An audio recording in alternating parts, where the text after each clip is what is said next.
नमस्कार। पंडवानी की पर्याय तीजन बाई इन दिनों बीमार हैं। पिछले कई महीनों से वो बिस्तर पर हैं।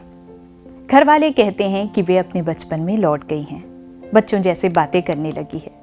सिर में खून के थक्के जम जाने से उन्हें अब चीजें याद नहीं रहती। उनकी स्मरण शक्ति पूरी तरह से कमजोर हो गई है। लेकिन उनका इलाज और उनकी हर जिम्मेवारी वहन करने का दावा करने वालों को भी तीजन बाई की याद नहीं आती। समय के साथ अधिकांश लोगों ने उन्हें भुला दिया है। तीजन बाई की बहू वेणु देशमुख का दावा है कि घर की आर्थिक स्थिति ठीक नहीं। वे कहती हैं, हमारा पूरा परिवार गुहार लगा लगा कर थक चुका है। पूरा घर उनके भरोसे चलता था। बड़े बेटे और छोटे बेटे की मौत के बाद तो घर में आय के स्रोत और कम हो गए। थोड़ी सी खेती और घर के सामने किराने की एक दुकान, इसी से घर चलता है, माँ का इलाज होता है। घर वाले चाहते थे कि घर के किसी सदस्य को नौकरी मिल जाए तो पूरा परिवार का खर्च वहन करना आसान हो जाएगा। तीजन बाई के पक्षाघात के बाद डॉक्टरों ने कहा कि लगातार फिजियोथेरेपी की जरूरत होगी। पैसे की कमी के कारण फिजियोथेरेपी का बंदोबस्त नहीं हो पाया। वेणु के अनुसार घर वालों ने तय किया है कि अब किसी से कुछ नहीं मांगेंगे। हालांकि तीजन बाई को भिलाई इस्पात संयंत्र से सेवानिवृत्ति के बाद अच्छी खासी रकम मिली थी और कार्यक्रमों से भी उनकी अच्छी बचत रही है। लेकिन उन्हें जानने वालों का दावा है कि घर के सदस्यों के बीच पैसों को लेकर खींचतान चलती रहती है। यही कारण है कि आर्थिक स्थिति कमजोर होने का हवाला दिया जाता है।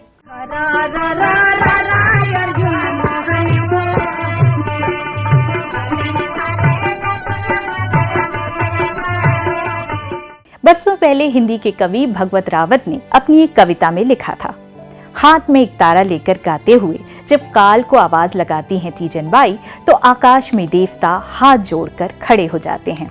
लेकिन अब तीजन बाई इतनी अशक्त है कि वे ठीक से बोल भी नहीं पाती। किसी को आवाज लगाना उनके लिए अब मुश्किल है। खुद अपने पैरों पर खड़े होने की कोशिश भी वो नहीं कर सकती।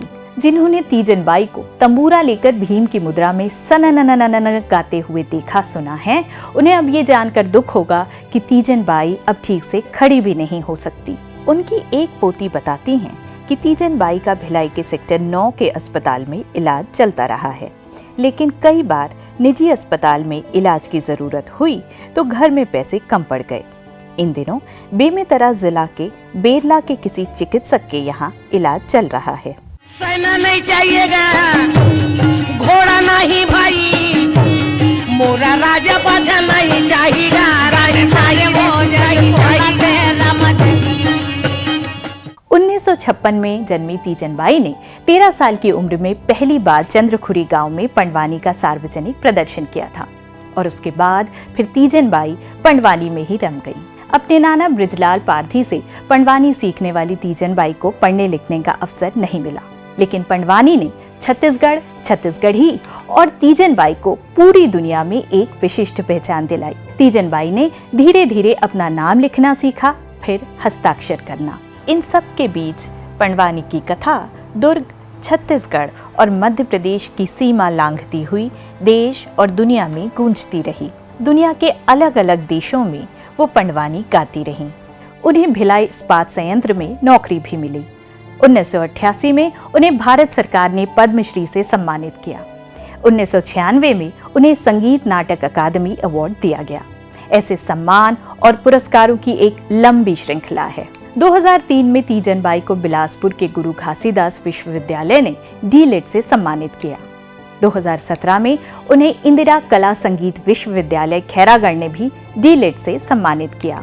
उन्हें पद्म भूषण और फिर देश का दूसरा सर्वोच्च नागरिक सम्मान पद्म विभूषण से भी सम्मानित किया गया। 2018 में तीजन बाई को दिल का दौरा पड़ा, लेकिन इलाज के कुछ ही दिनों बाद उन्होंने फिर से पंडवानी गाना शुरू कर दिया। देश के अलग अलग इलाकों में उन्होंने पंडवानी की प्रस्तुतियां दी। इस बीच कोरोना के कारण उनका स्वास्थ्य गिरता गया। पिछले साल जुलाई में उनकी हालत गंभीर हुई। सरकारी अधिकारियों ने उनके इलाज की मुकम्मल व्यवस्था की, लेकिन ये साल भर पुरानी बात है। तब से अब तक तीजन बाई बिस्तर पर हैं। बरसों बरस तक साथी रहा उनका तंबूरा घर के एक कोने में चुपचाप पड़ा हुआ है। अपने बिस्तर पर लेटी तीजन बाई कमरे के सन्नाटे को तोड़ती हुई किसी छोटे बच्चे के अंदाज में कहती हैं, नई गाना पंडवानी। डॉक्टर तीजन बाई के स्वास्थ्य की बिगड़ती हालत पर CGखबर.com ने एक विस्तृत रिपोर्ट की थी, जिस पर छत्तीसगढ़ सरकार ने बहुत संवेदनशीलता के साथ तत्परता दिखाते हुए डॉक्टर तीजन बाई के स्वास्थ्य की गहन देखभाल के लिए चिकित्सकों की एक टीम तैनात करने के आदेश जारी कर दिए थे।